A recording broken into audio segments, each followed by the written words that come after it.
ఈ పునరుద్ధానపు ఆదివారానికి విచ్చేసినటువంటి మీ అందరికీ కూడా హృదయపూర్వక వందనాలు తెలియజేస్తూ ఉన్నాను.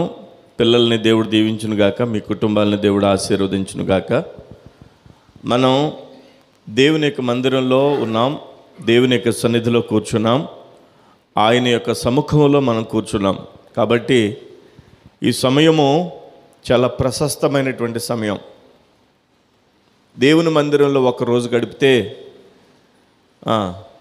బయట ఎన్ని దినాల కంటే 1000 దినముల కంటే 1000 దినాలకి ఎన్ని రోజులు ఉంటాయి? 1000 దినాలంటే ఎన్ని సంవత్సరాలు? 3 సంవత్సరాలు. ఒక్కరోజు దేవుని మందిరంలో గడిపితే బయట గడిపిన 3 సంవత్సరాల కంటే దీవెనకరమంట, శ్రేష్టమైందంట. కాబట్టి దేవుని మందిరంలో గడిపే ఆధిక్యతను, కృపను ప్రభువారు మనకు అనుగ్రహించిన దాన్ని బట్టి దేవుణ్ణి మహిమపరిచి ఘనపరచండి. ఈ సమయంలో దేవుని యొక్క వాక్యాన్ని కొద్ది నిమిషాలు మనం ధ్యానం చేద్దాం. ప్రభు అయిన యేసుక్రీస్తు ఆయన శరీరధారిగా ఉన్న సమయంలో తన శిష్యుల్ని ఏర్పాటు చేసుకునేటువంటి ఆ క్రమంలో యేసయ్య పలికినటువంటి ఒక మాటను మీకు నేను ఈరోజు జ్ఞాపకం చేస్తాను. చూడండి, మత్తయి సువార్త 4వ అధ్యాయంలో, మత్తయి సువార్త 4వ అధ్యాయంలో యేసుక్రీస్తు ప్రభువారు ఇక్కడ 18, 19 వచనాలు చదువుదాం. మత్తయి సువార్త 4వ అధ్యాయము 18, 19 వచనాలు చదువుదాం. యేసు గలిలయ సముద్ర తీరమున నడుచుచుండగా, అంటే గలిలయ ఆ యొక్క బీచ్లో, గలిలయ బీచ్లో నడుస్తున్నాడు యేసయ్య, సముద్ర తీరాన నడుస్తున్నాడు. పేతురు అనబడిన సీమోను, అతని సహోదరుడైన అంద్రెయ అను 2 సహోదరులు సముద్రములో వల వేయుట చూచెను. 2 అన్నదమ్ములు కలిసి ఆ గలిలయ సముద్రంలో వేటాడుతున్నారు చేపల్ని. ఎవరెవరు? సీమోను, తర్వాత అంద్రెయ. ఈ సీమోను పేతురు అనబడినటువంటి సీమోను అనమాట. ఈ సీమోనును అతని యొక్క సోదరుడైనటువంటి అంద్రెయ ఇద్దరు కలిసి గలిలయ అనేటువంటి సముద్రంలో చేపలు వేటాడుతుంటే యేసయ్య వాళ్ళను చూచాడు. యేసయ్య వారిని చూచి వారితో ఈ విధంగా మాట్లాడుతున్నాడు. ఇప్పుడు 19వ వచనం చదవండి. ఎవరు చేపలు పట్టేది? ఎవరు? పేతురు, అతని సహోదరుడైనటువంటి అంద్రెయ. పేతురు అనబడినటువంటి సీమోను, అతని సహోదరుడైనటువంటి అంద్రెయ చేపలు పడుతుంటే యేసయ్య వారిని చూచాడు.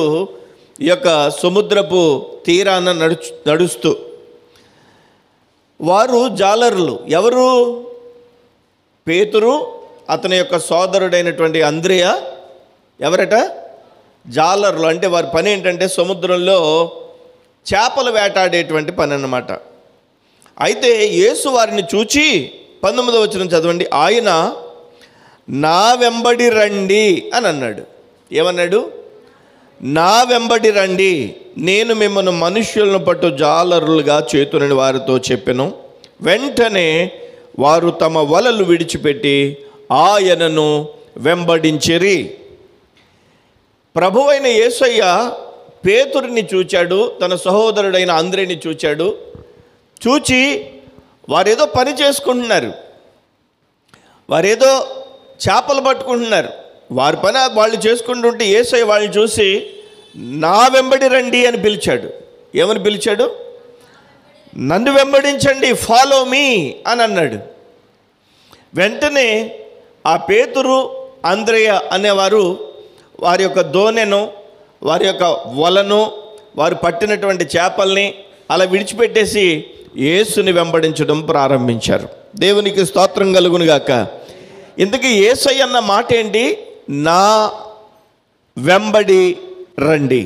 దేవునికి స్తోత్రం కలుగునుగాక. నా వెంబడి రండి. యేసయ్య అప్పుడే కాదు, ఇప్పుడు కూడా మనల్ని యేసయ్య తనను వెంబడించు వారిగా చూడాలని ఆశపడుతున్నాడు. దేవునికి స్తోత్రం కలుగునుగాక. హల్లెలూయా. యేసుని వెంబడించేటువంటి ఆ కృపను ప్రభువారు మనకు అనుగ్రహించును గాక. ఈ మధ్యాహ్న కాల సమయంలో యేసుని వెంబడించుట అనేటువంటి ఈ మాటను గూర్చి కాస్తంత మనం లోతుగా పరిశీలన చేద్దాం. కీర్తనకారుడైనటువంటి భక్తుడైనటువంటి దావీదు తాను ఒక మాటను అంటాడు. 63వ కీర్తన భాగంలో 63వ కీర్తన ఒకసారి తీసి చదువుదాం. 63వ కీర్తన 8వ వచనం ఒకసారి చదువుదాం. 63వ కీర్తన 8వ వచనం. నా ప్రాణము నిన్ను అంటి వెంబడించుచున్నది అని అంటాడు. నేను మరోసారి చదువుతున్నాను. నా ప్రాణము నిన్ను అంటి వెంబడించుచున్నది అని అంటాడు. చూసారా, దేవుని యొక్క సన్నిధిలో ప్రభువైన యేసయ్య చెప్పినటువంటి మాటను మనం జ్ఞాపకం చేసుకున్నాం. యేసయ్య ఏమన్నాడు? నా వెంబడి రండి, నన్ను వెంబడించండి అన్నాడు. యేసయ్య ఫాలో మీ, నన్ను వెంబడించండి అని అన్న మాట మనం మనసులో పెట్టుకుని ఇక్కడ కీర్తనాకారుడైనటువంటి దావీదు అంటున్నాడు, నా ప్రాణము నిన్ను అంటి వెంబడించుచున్నది అని అంటాడు. అంటే దాని అర్థం, నిన్ను వెంబడిస్తున్నాను ప్రభువా. నిన్ను ఎలా వెంబడిస్తున్నానంటే అంటి పెట్టుకుని వెంబడిస్తున్నాను అని అంటాడు. దేవునికి స్తోత్రం కలుగునుగాక. హల్లెలూయా. నిన్ను అంటి పెట్టుకుని వెంబడిస్తున్నాను అని అంటాడు. దేవునికి స్తోత్రం కలుగునుగాక. హల్లెలూయా. యోసేపు ఒక్కసారి ఇల్లారా. దేవునికి స్తోత్రం కలుగునుగాక. ఇక్కడ మనం గమనించినట్లయితే యోసేపు, ఒక నిమిషం అనుకుందాం, ప్రభువైన యేసయ్య స్థానంలో యోసేపుని ఒకసారి ఆలోచన అనుకుందాం. ఒక్క నిమిషం. అటు తిరుగు, అటువైపు తిరుగు. ఇప్పుడు పేతురుని పిలిచాడు యేసయ్య. దేవునికి స్తోత్రం కలుగునుగాక. పేతురు సోదరుడైన అంద్రేని కూడా పిలిచాడు యేసయ్య. అయితే యేసుని వెంబడించాలి. ఇప్పుడు ఎవరు? పేతురు, అంద్రేయ వెంబడిస్తున్నారు. అయితే మనమే కీర్తనాకారుడైనటువంటి దావీదు అంటున్నాడు, నేను కూడా నిన్ను వెంబడిస్తున్నాను అయ్యా. నేను ఎలా వెంబడిస్తున్నానంటే నిన్ను అని అంటూ అక్కడ ఏం చెప్పాడు? 8వ వచనంలో నా ప్రాణము నిన్ను అంటి వెంబడించుచున్నది అని అంటాడు. అంటే ఇలా పట్టుకున్నాడు. దేవునికి స్తోత్రం కలుగునుగాక. హల్లెలూయా. వెంబడించడం అంటే సాధారణంగా వెంబడించడం కాదు. ఇప్పుడు అడుగులు ముందుకు వేస్తున్నాడు. యేసయ్య ఎటు వెళ్తుంటే ఈ యొక్క దావీదు కూడా అటు వెళ్తున్నాడు. దేవునికి స్తోత్రం కలుగునుగాక. అంటి వెంబడించుట అనే మాటను మనకు హృదయాల్లో ప్రింట్ చేసుకోవాలి. యేసుని వెంబడిస్తున్నావా అంటే వెంబడిస్తున్నాను. ఎలా వెంబడిస్తున్నావు? నేను అంటి వెంబడిస్తున్నానయ్యా, నిన్ను అంటి పెట్టుకుని వెంబడిస్తున్నానయ్యా అని దావీదు చెప్తాడు. మరొక మాట చదివిస్తాను. హల్లెలూయా. మరొక మాట చదివిస్తాను. మత్తయి సువార్త 26వ అధ్యాయంలో, మత్తయి సువార్త 26వ అధ్యాయంలో మరొక మాటను మనం పరిశీలన చేద్దాం. మత్తయి సువార్త 26వ అధ్యాయము 26వ అధ్యాయము 58వ మాట మనం చదువుదాం. 57 నుంచి చదువుదాం. మత్తయి సువార్త 26వ అధ్యాయము 57వ వచనం నుంచి చదువుదాం. మత్తయి సువార్త 26వ అధ్యాయము 57వ వచనం నుంచి.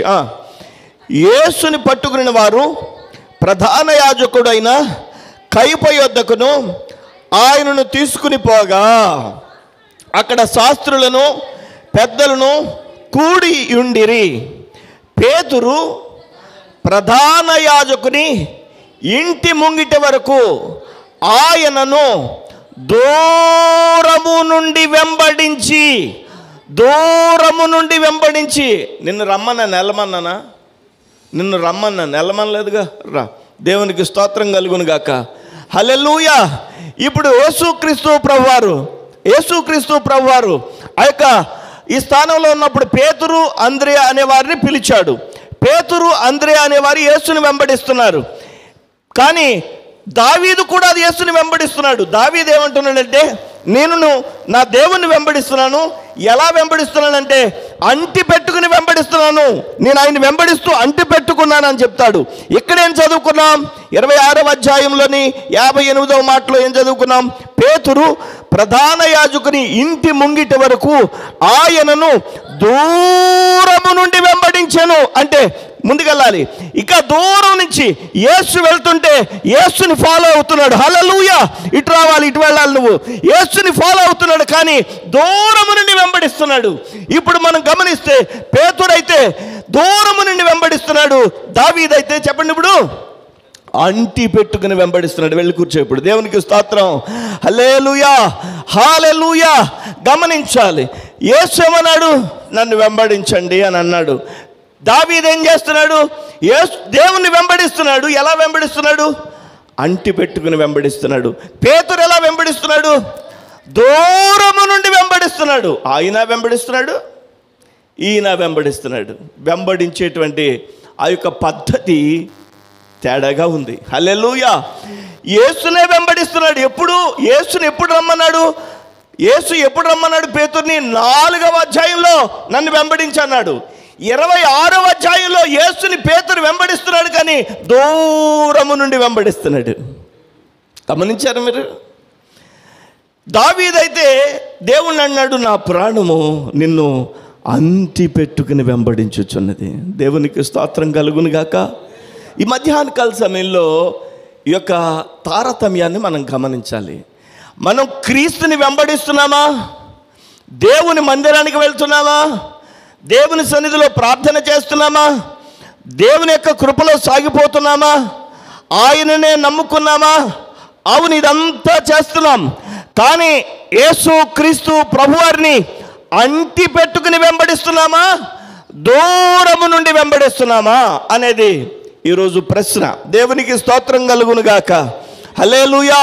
యేసయ్యా, నా ప్రాణం నిన్ను అంటి పెట్టుకుని ఉందయ్యా. నువ్వు అడుగు తీసి అడుగు వేస్తుంటే నీ అడుగులో నేను కూడా అడుగు తీసి అడుగు వేస్తున్నటువంటి భావన నాకు కలుగుతోంది.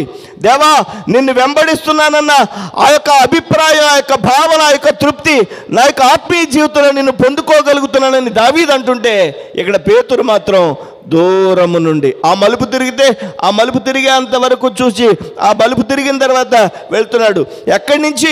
ప్రధాన యాజకుని ఇంటి ముంగిటి వరకు అలాగే వచ్చాడు పేతురు. ఈ మధ్యాహ్న కాల సమయంలో మనం క్రీస్తుని వెంబడించు వారిగా ఉన్నాం, మంచిదే. యేసుని అంటి పెట్టుకుని వెంబడిస్తున్నామా, దూరంగా ఉండి వెంబడిస్తున్నామా? దేవునికి స్తోత్రం కలుగును. ఏదో యేసుకి మనకి మధ్యలో ఏదో ఒక గ్యాప్ ఉన్న అనుభవం, ఏదో గ్యాప్ ఉన్నట్టుగా అనిపిస్తోందా? యేసుకి నీకు మధ్యలో ఏదో ఒక కొంత గ్యాప్ ఉంది అనే భావన నీకు కలుగుతోందా?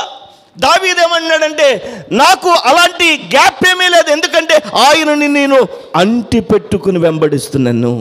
హల్లెలూయా, హల్లెలూయా, హల్లెలూయా. పెనవేయబడిన అనుబంధం ఒకటైతే మరొక వ్యక్తి నడుస్తున్నాడు దూరము నుండి. అనుబంధమే, కానీ పెనవేయబడని అనుబంధం. ఈరోజు గమనించాలి, చాలా ఒక సన్నని రేఖ ఉంది వెంబడించుటలో. ఇద్దరు వ్యక్తులు వెంబడించుటలో సన్నని రేఖ. ఒకరేమో అంటి పెట్టుకుని వెంబడిస్తున్నారు, మరొకరేమో దూరము నుండి వెంబడిస్తున్నారు. ప్రభు అయిన క్రీస్తు యొక్క సన్నిధానంలో మన మనస్సాక్షి ఈరోజు మనల్ని ప్రశ్నిస్తుంటే, ప్రభువా, నేను ఏ ఏ విషయాలలో నేను ఇంకా నీకు అంటి పెట్టుకుని ఉండాలయ్యా. నీకు స్తోత్రాలు తండ్రి. ఏ ఏ విషయాల్లో నేను నీకు దగ్గరగా ఉండాలయ్యా. ఏ ఏ విషయాలలో నేను నీకు నైనా అంటి పెట్టుకుని నిన్ను హత్తుకుని నిన్ను వెంబడించే వ్యక్తిగా నేను ఉండాలయ్యా అని చెప్పి ప్రభు అయినటువంటి క్రీస్తు యొక్క సన్నిధానంలో మనం ఆయనను గూర్చి మనం ఆలోచన చేయాలి. దేవునికి స్తోత్రం కలుగును గాక. హల్లెలూయా, హల్లెలూయా. ఆయనను వెంబడించాలి మనం, ఆయనను వెంబడించు వారిగా ఉండాలి మనం. దేవునికి స్తోత్రం. దూరము నుండి వెంబడిస్తున్నటువంటి ఈ వ్యక్తి వలె మనం ఉండడానికి వీలు లేదు. ఎందుకంటే పేతురు 4వ అధ్యాయంలో యేసు పేతురుని నన్ను వెంబడించు అనంటే 26వ అధ్యాయం వచ్చేంత వరకు పేతురు ఎలా వెంబడించాడో తెలియదు, కానీ 26వ అధ్యాయంలో మాత్రం దూరము నుండి వెంబడిస్తున్నాడు. యేసుకు దగ్గరగా లేడు. యేసుని వెంబడిస్తున్నావంటే నేను వెంబడిస్తున్నాను కదా అని అంటున్నాడు, కానీ యేసుకి దగ్గరగా లేడు, దూరంగా ఉన్నాడు. దేవునికి స్తోత్రం కలుగును గాక. హల్లెలూయా, హల్లెలూయా. అసలు యేసుని దగ్గరగా వెంబడిస్తే ఏంటి, దూరంగా వెంబడిస్తే ఏంటి? వెంబడిస్తున్నాం కదా, నమ్ముకున్నాం కదా, ప్రార్థన చేసుకుంటున్నాం కదా, ఇంకా ఏంటి అనేటువంటి ఆలోచన మనకు వస్తుంది. కీర్తనల గ్రంథం 63:8, నా ప్రాణము నిన్ను అంటి వెంబడించుచున్నది, నీ కుడి చేయి నన్ను ఆదుకొనుచున్నది. చాలు. హల్లెలూయా, హల్లెలూయా. బాగా గమనించాలి. ఇప్పుడు యోసేపు ఇంకోసారి రాయిల్లరా. దేవునికి స్తోత్రం కలుగును గాక. హల్లెలూయా, హల్లెలూయా. ఇలా చూడు. కొద్దిసేపు ఈయన్నే యేసుక్రీస్తు ప్రభు వారిగా ఒకసారి ఆ యొక్క క్యారెక్టర్లో ఈ వ్యక్తి ఉన్నాడు అనుకుందాం. ఇప్పుడు నేను ఏం చేస్తున్నాను, వెంబడిస్తున్నాను, ఇలా పట్టుకుని వెంబడిస్తున్నాను. బాగా గమనించారా? ఏం చేస్తున్నాను? ఇప్పుడు అదే వచనం 63వ అధ్యాయం 8వ వచనంలో ఏముంది? నా ప్రాణము నిన్ను అంటి పెట్టుకుని వెంబడించుచున్నది అని దావీదు అంటుంటే, దేవుని చెయ్యి ఏం చేసింది? నీ కుడి చెయ్యి నన్ను ఆదుకొనును. హల్లెలూయా. చూసారా, గమనించారా?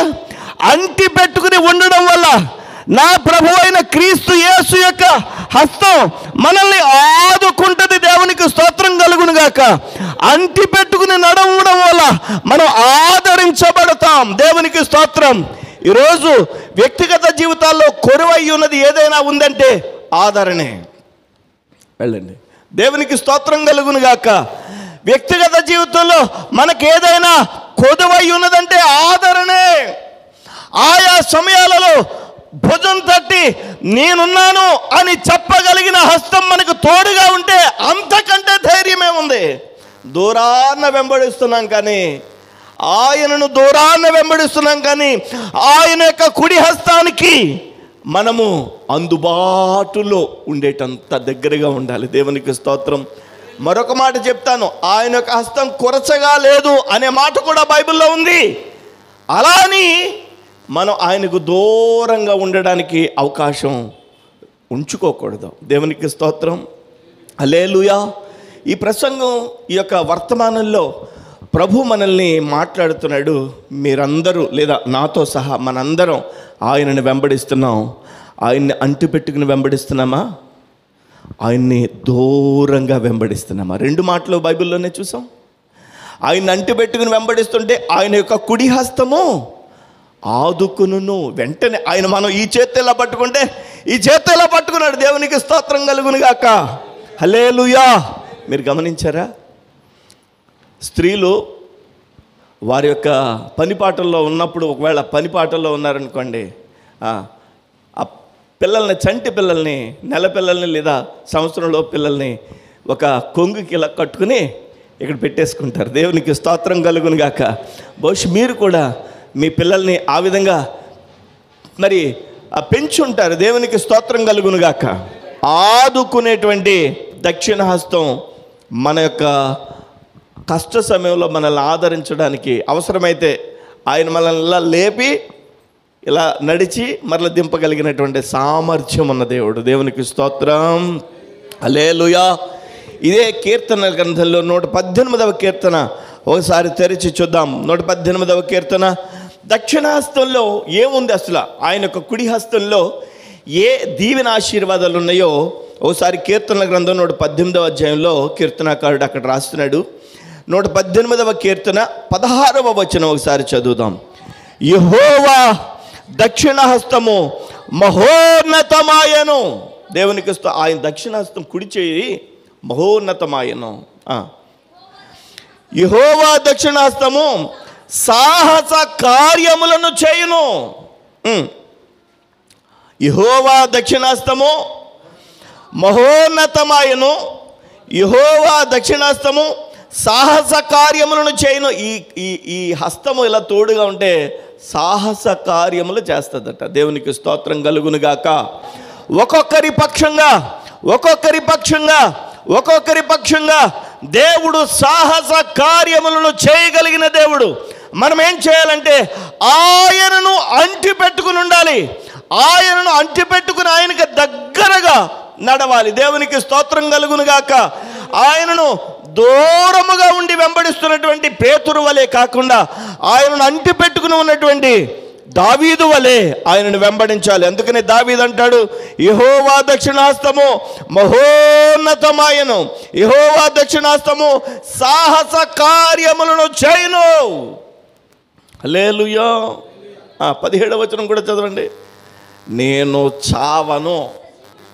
ఏమన్నాడు? అందరూ చెప్పండి ఈ మాట గట్టిగా చెప్పాలి. అందరూ చెప్పాలి. నేను, అందరూ చెప్పడం లేదు, మీరంతా నా వైపు చూసి గట్టిగా చెప్పాలి.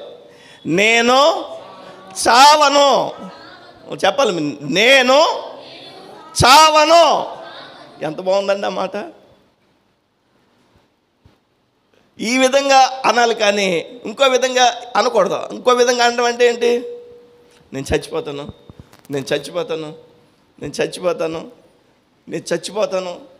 అని అనకూడదు. నేను చావను. ఎప్పుడు అన్నాడు ఈ మాట? దేవుడైన యెహోవాను అంటిపెట్టుకుని ఈ చేత్తో అంటిపెట్టుకుంటే, ఆయన కుడి హస్తము ఆదుకున్నటువంటి చేతిలో ఉండి మాట్లాడుతున్నాడు. నేనెందుకు చచ్చిపోతాను? నేను చావను. హల్లెలూయా, హల్లెలూయా, హల్లెలూయా. దావీదు, నువ్వు అరణ్యంలో ఉన్నావు కదా. దావీదు, నీ కొడుకే నిన్ను పరిగెట్టిస్తున్నాడు కదా చంపడానికి. దావీదు, అపజయం వచ్చింది కదా. దావీదు, ఇబ్బంది వచ్చింది కదా. దావీదు, అవమానం వచ్చింది కదా. దావీదు, కష్టం వచ్చింది కదా. దావీదు అంటున్నాడు, నేను చావను. హల్లెలూయా, హల్లెలూయా, ఆమేన్. అంటే దాని అర్థం ఏంటి? నేను చావనంటే దాని అర్థం ఏంటి? నేను జీవిస్తాను, నేను బ్రతుకుతాను. అందుకనే నేనే జీవము, నేనే మార్గము, నేనే సత్యము. నేనే జీవము, నేనే సత్యము, నేనే మార్గము. హల్లెలూయా, హల్లెలూయా. ఆయనలో జీవముంది. జీవమున్న దక్షిణాస్తం ఎప్పుడైతే ఆదుకుందో ఈ వ్యక్తి ఏమంటాడు? నేను చచ్చిపోతానన్న మాట చచ్చినా అంటాం. హల్లెలూయా. ఏమంటాడు ఇప్పుడు? ఏమన్నాడు? విచిత్రంగా అన్నాడు, నేను చావను, సజీవుడు అంటే బ్రతికే ఉంటాను. ఏం డైలాగ్ అండి ఇది? నేను చావను, నీ సజీవుడనై యెహోవా క్రియలు వివరిస్తాను. సాహస కార్యాలు నా పక్షంగా చేస్తున్నాడు. ఎలా నన్ను దాటిస్తున్నాడు, ఎలా నన్ను ఆశీర్వదిస్తున్నాడు, ఎలా నన్ను నడిపిస్తున్నాడు, ఎలా నన్ను ఆయన యొక్క కృపలో మోస్తున్నాడు, అదంతా నేను సమాజమునకు వివరిస్తాను. నేను చావను అని చెప్పి దేవుని యొక్క దాసుడైనటువంటి భక్తుడు అంటున్నాడు. హల్లెలూయా. దక్షిణాస్తం మహోన్నతమాయను, దక్షిణాస్తమునను ఆదుకొనేను. కారణం ఏంటంటే నేను ఆయనకి అంటి పెట్టుకుని వెంబడిస్తున్నాను. పేతురుని అడిగితే పేతురు ఏమంటాడు? నేను వెంబడిస్తున్నాను కానీ దూరం నుండి. 4వ అధ్యాయంలో నన్ను యేసయ్య పిలిచాడు. నేను, మా బెదరు అంద్రయ్య, మేమిద్దరం చేపలు వేటాడుతుంటే యేసయ్య అక్కడికి వచ్చి ఫాలో మీ అన్నాడు, నన్ను వెంబడించండి అన్నాడు. అప్పటి నుంచి వెంబడిస్తున్నాం. ఇదిగో 26వ అధ్యాయం వచ్చేసరికి మేము ఎక్కడ వెంబడిస్తున్నామంటే దూరము నుండి వెంబడిస్తున్నాం. యేసయ్య ఇంకా మాకు దూరంగా ఉన్నాడు. యేసుని మేము వెంబడిస్తున్నాం. మధ్యకాలంలో అనేక అద్భుతాలు చేశాడు యేసయ్య. అనేక ఆశ్చర్యమైన కార్యాలు చేశాడు. దగ్గరగా ఉన్నట్టే అందరూ అనుకున్నారు. పేతురు యేసుకు దగ్గరగా ఉన్నాడేమో అనుకున్నారు. అందుకనే ప్రజలందరూ పేతురుని అడిగేవాడు, యేసు ప్రభు దగ్గర నన్ను పంపించరా. యేసుకి పేతురు దగ్గరగా ఉన్నట్టుగా లోకానికి అనిపించాడు, కానీ పేతురు యేసుకి దూరము నుండి వెంబడిస్తున్నాడు. కొన్ని విషయాలు చూద్దాం. రూతు గ్రంథము 1వ అధ్యాయం తెరిచి చూడండి. ఇలా నేను కొన్ని విషయాలు చెప్తాను. ఇక్కడ ఇక్కడ న్యాయాధిపతుల ఏలిన దినముల యందు దేశముల్లో కరువు కలుగగా యూదా బెత్లెహేము నుండి ఒక మనుష్యుడు తన భార్యను 2 కుమారులను వెంటబెట్టుకుని మోయాబు దేశమును కాపురం ఉండడానికి వెళ్ళిపోయాడు. బెత్లెహేం పేరు విన్నారా మీరు ఎప్పుడైనా? ఏంటి బెత్లెహేం ప్రత్యేకత ఏంటి? యేసుబాబు పుట్టిన ప్లేస్ అది. యేసుబాబు పుట్టిన ఊరది బెత్లెహేం. బెత్లెహేములో ఒక ఆయన ఉండేవాడు. ఆయన 2 కుమారులు, భార్య. ఆ దేశం అంతా కరువు వచ్చింది. కరువు వచ్చినప్పుడు ఆ వ్యక్తి ఏం చేశాడో తెలుసా? ఆ మనుష్యుడు ఏం చేశాడో తెలుసా? తన భార్యను 2 కుమారులను వెంటబెట్టుకుని ఏ దేశం వెళ్ళాడో తెలుసా? మోయాబు దేశానికి వెళ్ళాడు. మోయాబు దేశానికి వెళ్ళాడు. మోయాబు దేశంలో ఆహారం ఉంటుందని మోయాబు దేశానికి వెళ్ళాడు. ఆ మనుష్యుడు పేరేంటంటే ఎలీమెలకు. ఏంటి? ఎలీమెలకు. అతని భార్య పేరు నయోమి. ఈ భార్య భర్త 2 కుమారులు, మహ్లోను, కిల్యోను అనే 2 కుమారులు మోయాబు దేశం వెళ్ళిపోయారు. ఇక్కడ కరువు వచ్చిందిరా, అక్కడికి వెళ్ళి ఏదో పని చేసుకుందామని. అటు వెళ్ళిన తర్వాత ఈ ఇంటి యజమానైనటువంటి ఎలీమెలకు చనిపోయాడు. బాగా వినాలి, బాగా వినాలి. ఎలీమెలకు చనిపోయాడు. ఎలీమెలకు చనిపోయినటువంటి కొన్ని రోజులకి 2 కుమారులు కూడా, మహ్లోను, కిల్యోను కూడా వాళ్ళు చనిపోయారు. ఇంతకీ మహ్లోను, కిల్యోను అనేటువంటి 2 కుమారులకి చనిపోకముందు అక్కడ జరిగిన పరిస్థితి ఏంటంటే, మోయాబు దేశంలోనే వాళ్ళిద్దరూ 2 అమ్మాయిల్ని వివాహం చేసుకున్నారు. ఎక్కడ? మోయాబు దేశంలో. వీళ్ళది ఎక్కడ? బెత్లెహేం, అంటే యేసయ్య జన్మస్థానము. ఇక్కడ నుండి కరువు వచ్చిందని, ఇబ్బంది వచ్చిందని మోయాబు దేశానికి వెళ్ళిపోయారు. మోయాబు దేశస్తులకి దేవుడైన యెహోవా ఎరుగరు. వాళ్ళందరూ కూడా ప్రకృతిని ఆరాధిస్తారు, విగ్రహములు చేసుకుని ఆరాధిస్తారు. సర్వసృష్టికర్త అయినటువంటి దేవుని ఎరిగిన వారు కారు. అలాంటి దేశం వెళ్ళింది. ఆ దేశంలో ఉన్న 2 అమ్మాయిల్ని చూసుకుని 2 అమ్మాయిల్ని పెద్ద కొడుకు మహ్లోను, చిన్న కొడుకు ఎవరు కిల్యోనికి, మహ్లోను కిల్యోనికి ఇచ్చి వివాహం చేశారు. వివాహం చేసిన తర్వాత కొన్ని రోజులకి ఇంటి యజమాని ఎలీమెలకు చనిపోయాడు. ఆ తర్వాత 2 కుమారులు మహ్లోను, కిల్యోను కూడా చనిపోయారు. ఇప్పుడు ఆ దేశం నుంచి వచ్చినటువంటి స్త్రీ నయోమి ఒక్కతే ఉంది. నయోమికి 2 కోడళ్ళు. ఈ 3 ఆడోళ్ళు ఉన్నారు. మగదిక్కు లేకుండా అయిపోయింది. అలాంటి పరిస్థితుల్లో ఈ యొక్క నయోమి ఏడుస్తుంది.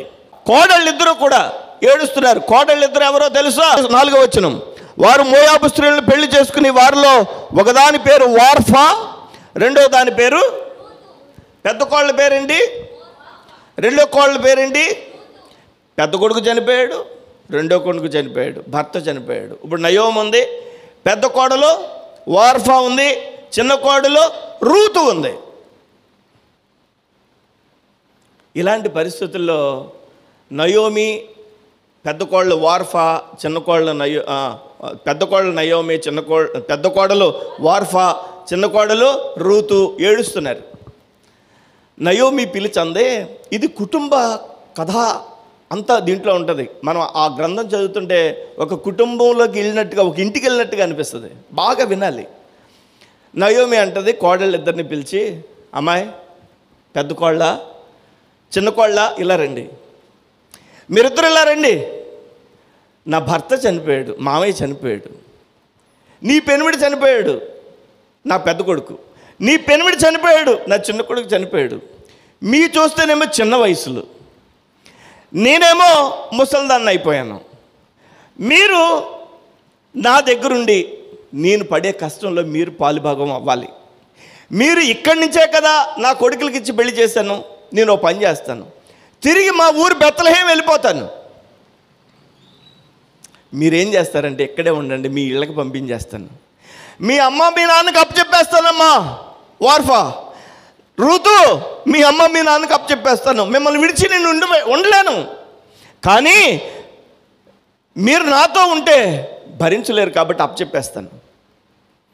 అప్పుడు వార్ఫా అనేటువంటి ఆ పెద్ద కోళ్ళంది, అత్తయ్య లేదు లేదు నీతోటే ఉంటాను. చిన్న కోళ్ళు రూత్ అంది, లేదు లేదు నీతోటే ఉంటాను. అయితే నేను వెళ్ళిపోతున్నాను కదా, ఇప్పుడు నేను గర్భం దాల్చి పిల్లల్ని కనలేను, ఇప్పుడు నేను మీకోసం వేరే కొడుకులు లేరు, పోని పెళ్లి చేద్దామంటే మీరు ఇదే దేశంలో ఉండి మీ అమ్మ మీ నాన్న చెప్పినట్టు చేయండి, వారు పెళ్లి చేస్తే పెళ్లి చేసుకుని హ్యాపీగా ఉండండి, నేను వెళ్ళిపోతానమ్మా, మీ అమ్మ మీ నాన్నకి అప్పచెప్పేస్తాను అని అంటే, ఈ యొక్క పెద్ద కోడలు వార్ఫా అయితే అత్తయ్య నువ్వు చెప్తున్నావు కాబట్టి నేను వెళ్తున్నానని చెప్పి తన యొక్క తల్లిదండ్రుల దగ్గరికి వెళ్ళిపోయింది. ఎవరో చెప్పండి? వార్ఫా. చిన్న కోడలు రూత్ అంటుంది ఇక్కడ చూడండి. రూతు గ్రంథము 1వ అధ్యాయము, రూతు గ్రంథము 1వ అధ్యాయము 14వ వచనం. రూతు గ్రంథము 1వ అధ్యాయము. వారు ఎలుగెత్తి ఏడవగా వార్ఫా తన అత్తను ముద్దు పెట్టుకునేను. వార్ఫా ఏడుస్తూ తన యొక్క అత్తయ్యను ముద్దు పెట్టుకుంది. అత్తయ్య నిన్ను విడిచిపెట్టి వెళ్ళిపోవాలా అని చెప్పి ముద్దు పెట్టుకుని వెళ్ళిపోయింది. ఇప్పుడు రూతు ఆమెను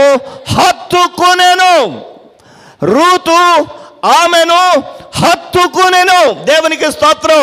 అత్తయ్య నువ్వు బెత్లెహేము వెళ్తావా, నేను వచ్చేస్తాను, నువ్వు ఇక్కడ ఉంటావా, నీతోటే ఉంటానని చెప్పి రూతు తన యొక్క అత్తయ్య అయినటువంటి నయోమితో అంటుంది.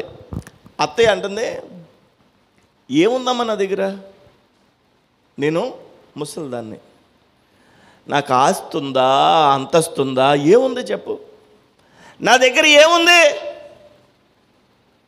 అక్కడ కరువు వచ్చిందని నేను వచ్చాను కదా.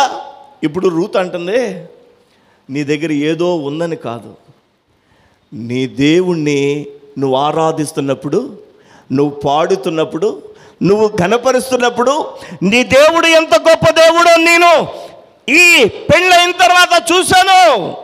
అత్తయ్య నీ దేవుడే నా దేవుడు, నీ జనమే నా జనము, నీకున్న దేవుణ్ణి బట్టి నిన్ను వెంబడిస్తున్నాను అత్తయ్య. దేవునికి స్తోత్రం, హల్లెలూయా. వెంటనే తన అత్తగారైనటువంటి నయోమిని హత్తుకుని, అత్తయ్య నీతోటే వచ్చేస్తానని అత్తయ్య కూడా వెళ్తుంది.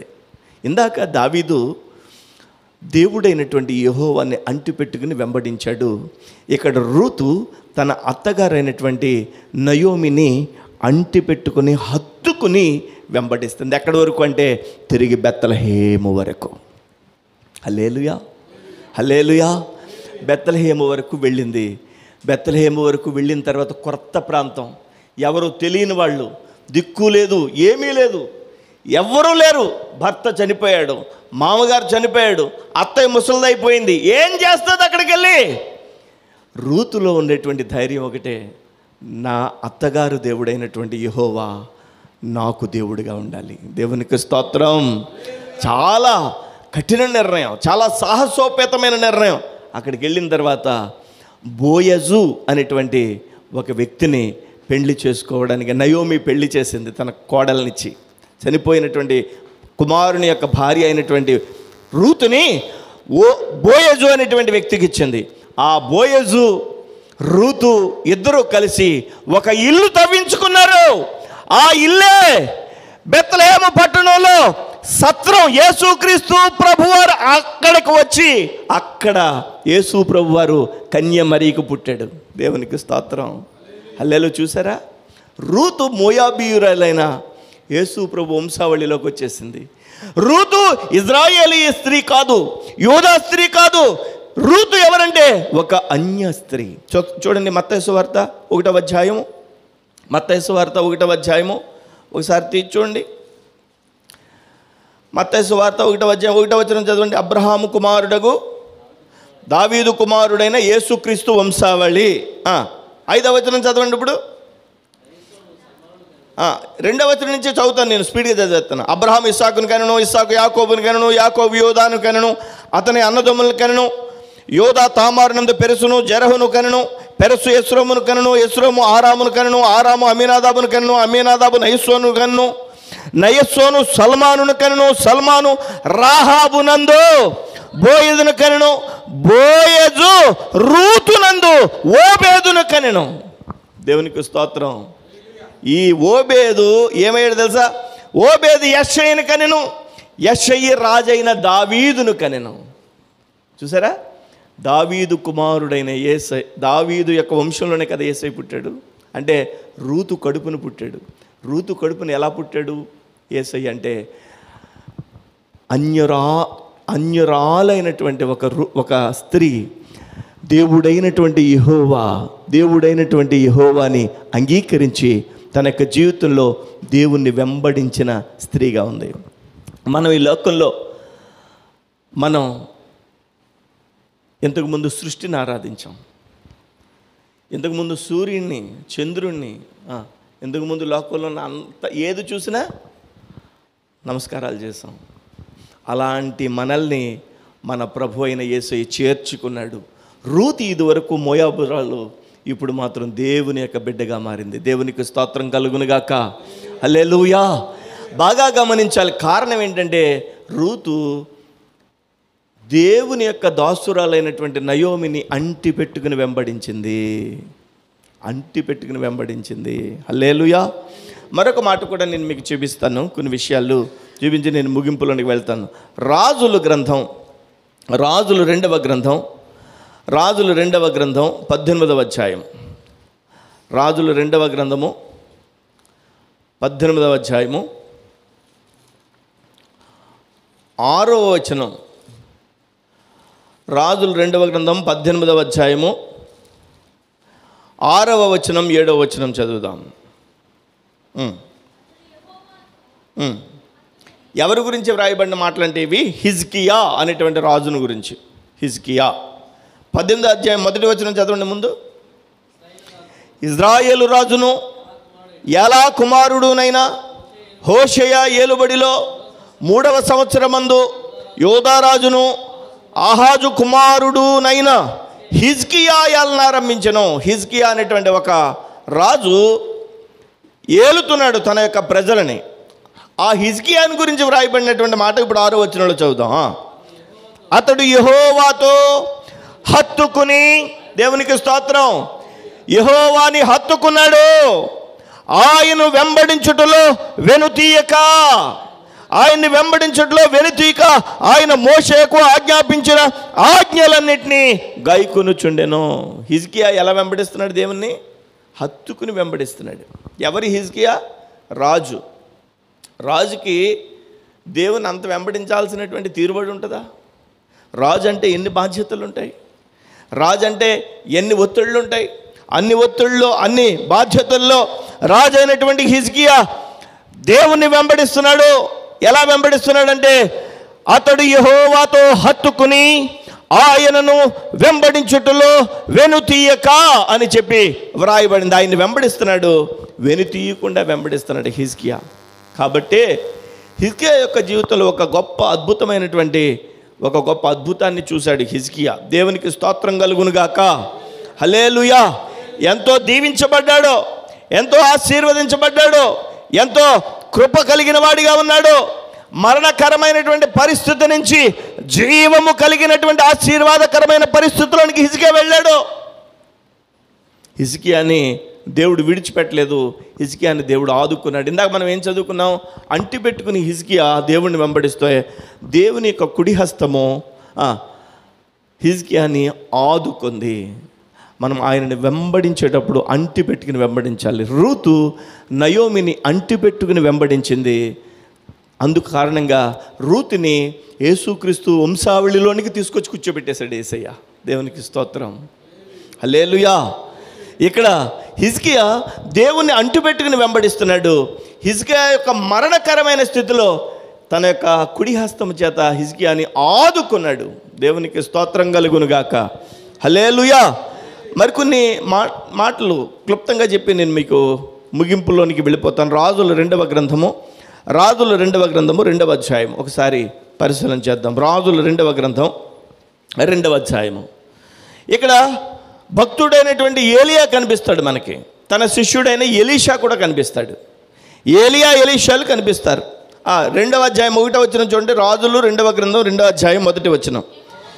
యెహోవా సుడిగాలి చేత ఏలియాను ఆకాశమునకు ఆరోహణము చేయింపబోవు కాలమున ఏలియాయు ఎలీషాయు కూడి గిల్గాలు నుండి వెళ్ళుచుండిరి. గిల్గాలు నుండి వారి యొక్క యాత్రను ప్రారంభించారు.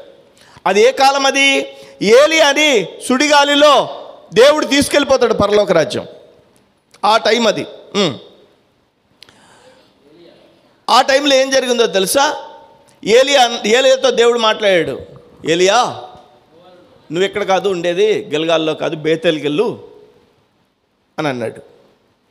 ఏలియా తన శిష్యుడైనటువంటి ఎలీషాతో అన్నాడు, ఎలీషా నేను బేతేలుకి దేవుడు నన్ను రమ్మంటున్నాడు, నేను వెళ్తాను, నువ్వు ఎక్కడ ఉండు అన్నాడు. అప్పుడు తన శిష్యుడైనటువంటి ఎలీషా అన్నాడు, అదేంటి నువ్వు బేతేలుకి వెళ్తా నేను ఎక్కడ ఉండమేంటి, అసలు కుదరదు అది. ఏమన్నాడో తెలుసు? 2వ వచనంలో ఇక్కడ ఉండమని, దయచేసి ఇక్కడ ఉండమని ఎలీషాతో అన్నాను, ఎలీషా యెహోవా జీవము తోడు నీ జీవము తోడు నేను నిన్ను విడువనని చెప్పగా నేను నిన్ను విడిచిపెట్టను, నేను నిన్ను వెంబడిస్తాను ఏలియా, నేను నిన్ను వెంబడిస్తాను అని చెప్పి ఏలియాని వెంబడించాడు ఎలీషా. గిల్గాలు నుంచి బేతేలుకి వెళ్ళారు. బేతేలుకి వెళ్ళిన తర్వాత దేవుడు మరలా మాట్లాడుతున్నాడు, బేతేలు నుంచి నువ్వు ఎరికోకి వెళ్ళాలి. అప్పుడు ఏలియా ఏమన్నాడంటే ఎలీషాతో, ఎలీషా దేవుడు నన్ను ఎరికోకి రమ్మంటున్నాడు, నువ్వు ఇక్కడ ఉండు. అప్పుడు ఎలీషా మరలా అంటున్నాడు, చూడండి 3వ వచనం మరలా ఒకసారి చదవండి. 2వ వచనం చదివా, 3వ వచనం చదవండి. ఇప్పుడు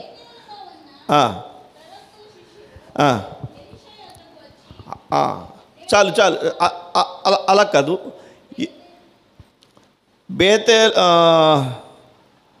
యెహోవా జీవంతో నీ జీవంతో నిన్ను విడునని చెప్పగా వారిద్దరు బేతేలుకు ప్రయాణం చేసిరి. ఆ తర్వాత 4వ వచనం చదవండి. పిమ్మట ఎలీషా యెహోవా నన్ను ఎరుకోకు పొమ్మని సెలవిచ్చున్నాడు కనుక నీవు దయచేసి ఇక్కడ ఉండమని ఎలీషాతో అనగా అతడు యెహోవా జీవంతోడు నీ జీవంతోడు నేను నిన్ను విడువను, నిన్నే వెంబడిస్తాను. సరే, ఏలియా కూడా బేతేలుకి వెళ్ళాడు, ఎరుకోకి వెళ్ళాడు. అంటే గిల్గాల్ నుంచి బేతేలుకి, బేతేలు నుంచి ఎరుకోకి వెళ్ళిన తర్వాత దేవుడు మరలా ఏలియాతో మాట్లాడుతున్నాడు, ఏలియా నువ్వు యోర్దానికి వెళ్ళాలయ్యా. అప్పుడు ఎలీషాతో చెప్తున్నాడు ఏలియా, దేవుడు నన్ను యోర్దానికి రమ్మంటున్నాడు కాబట్టి నేను వెళ్తాను అని అంటే ఎలీషా అన్నాడు, లేదు లేదు నేను నిన్ను వెంబడిస్తాను. చూడండి 6వ వచనం మధ్య నుంచి చదవాలి. అతడు యెహోవా జీవముతోడు నీ జీవముతోడు నేను నిన్ను విడువనని చెప్పిన కనుక వారిద్దరూ ప్రయాణమై సాగి వెళ్ళిరి. అంటే శిష్యుడైన ఎలీషా ఏలియాని విడిచిపెట్టలేదు, వెంబడించాడు.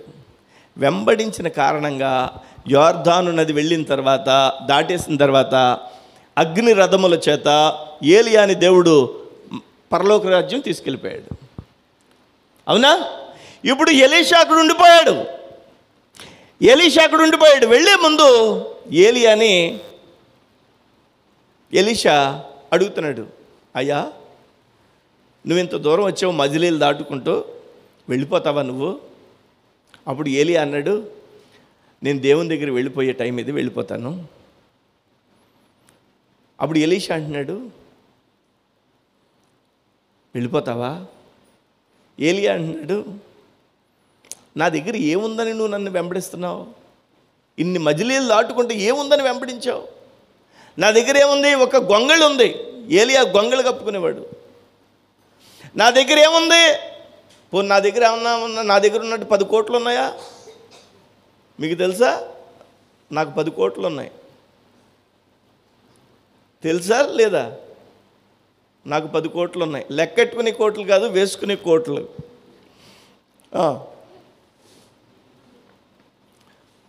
ఏలియా ఆ కోట్లు కూడా వేసుకునేవాడు కాదు. ఏలియా దగ్గర ఏమున్నాయంటే ఒక గొంగళి, అంటే గోను సంచి లాంటిది కప్పుకునేవాడు. ఎందుకయ్యా ఎలీషా నన్ను వెంబడిస్తున్నావంటే అప్పుడు ఎలీషా అంటాడు, ఏలియా నీ మీద ఉన్న దేవుని ఆత్మ నాకు రెట్టింపు కావాలి. దేవునికి స్తోత్రం. రెట్టింపు కావాలని అడిగినప్పుడు ఏలియా పైకి ఆరోహణమైపోతున్నప్పుడు ఎలీషా చూశాడు, రెట్టింపు ఆశీర్వాద, రెట్టింపు ఆత్మాభిషేకాన్ని పొందుకున్నాడు. దేవునికి స్తోత్రం. అందుకనే ఏలియా ఎన్ని అద్భుతాలు చేశాడో దానికి ఖచ్చితంగా డబుల్ అద్భుతాలను ఎలీషా చేశాడు. దేవునికి స్తోత్రం కలుగును గాక. అంటే హత్తుకుని వెంబడించడం వల్ల దీవించబడ్డారు, హత్తుకుని వెంబడించడం వల్ల ఆశీర్వదించబడ్డారు, హత్తుకుని వెంబడించడం వల్ల దేవుని యొక్క కృపను పొందగలిగారు. నేను ఇంకొక మాట చదివి నేను ముగించేస్తాను. దేవునికి స్తోత్రం కలుగును గాక. హల్లెలూయా, హల్లెలూయా. రాజులు రెండవ గ్రంథంలోనే ఇలా ఎలీషా వెళ్తున్నాడు కదా. ఎలీషా వెళ్తుంటే వాళ్ళని కొన్ని ప్రశ్నలు ఎదురైనాయి. ఎలీషా, మీ గురువుగారిని వెంబడిస్తున్నావు, నీకు విషయం తెలుసా అంటూ కొంతమంది చెప్పారు ఎలీషాకి. ఆ మాటలు చెప్పి నేను ముగించేస్తాను. చూడండి, రాజులు 2వ గ్రంథము 2వ అధ్యాయము 3వ వచనం చదువుతాను. 3వ వచనం.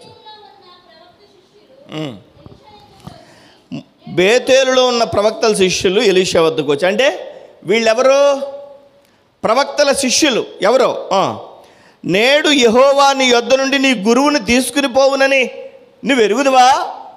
ఎలీషాతో అంటున్నారు, మీ గురువు గారు పైకి వెళ్ళిపోతాడు తెలుసా నీకు? నువ్వు ఏలియాని ఎందుకు వెంబడిస్తున్నావు అంటే ఎలీషా అన్నాడు, నాకు తెలుసు, నువ్వు ఊరుకో అంటున్నాడు. మనం యేసుని వెంబడిస్తున్నప్పుడు లోకం వచ్చి ఏమంటుందంటే, లోకం వచ్చి ఏమంటుందంటే రకరకాల అడ్డులు వేస్తుంది. నువ్వు యేసుని వెంబడిస్తున్నావా? యేసుని వెంబడిస్తున్నా. యేసు ప్రభు దేవుడా? యేసుప్రభు దేవుడైతే సిలువ మీద చచ్చిపోతాడా? యేసుప్రభు దేవుడైతే రక్తం గారి చచ్చిపోతాడా? రకరకాల ప్రశ్నలు వేస్తారు. ఈ ఎలీషా నీ అనేక ప్రశ్నలు అడుగుతుంటే ఎలీషా ఏమంటున్నాడు తెలుసా? నాకు తెలుసు, నువ్వు ఊరుకో, నాకు తెలుసు, నువ్వు ఊరుకో అంటున్నాడు. హల్లెలూయా, హల్లెలూయా. ఇంకా 5వ వచనంలో కూడా మళ్ళీ వచ్చి అంటున్నారు, యెరికోలో ఉన్న ప్రవక్తల శిష్యులు ఎలీషా వద్దకు వచ్చి, నేడు యెహోవా నీ యొద్ద నుండి నీ గురువుని పరముకు తీసుకుపోవునని నువ్వు ఎరుగుదువా అని ఎలీషాను అడగగా అతడు, నేను ఎరుగుదును, మీరు ఊరుకోండి అంటున్నాడు.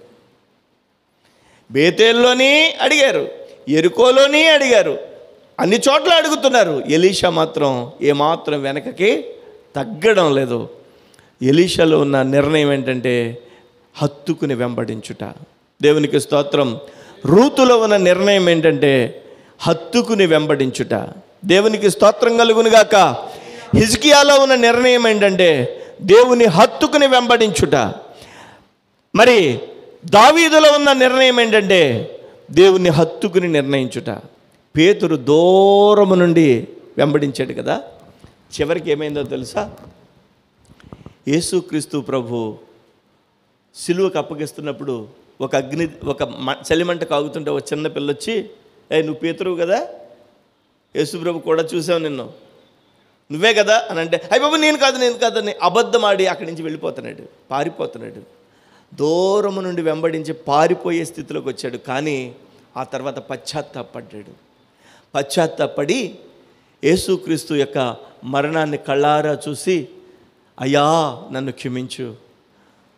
క్షమించయ్యా, నేను నిన్ను వెంబడిస్తాను ఇప్పటి నుంచి అని నిర్ణయం తీసుకుని ఆ యొక్క ఇజ్రాయేలులో యెరూషలేము పట్టణంలో మేడగదిలో శిష్యులందరినీ పోగేసి ఒక నాయకత్వాన్ని కలిగి ఉన్నాడు పేతురు.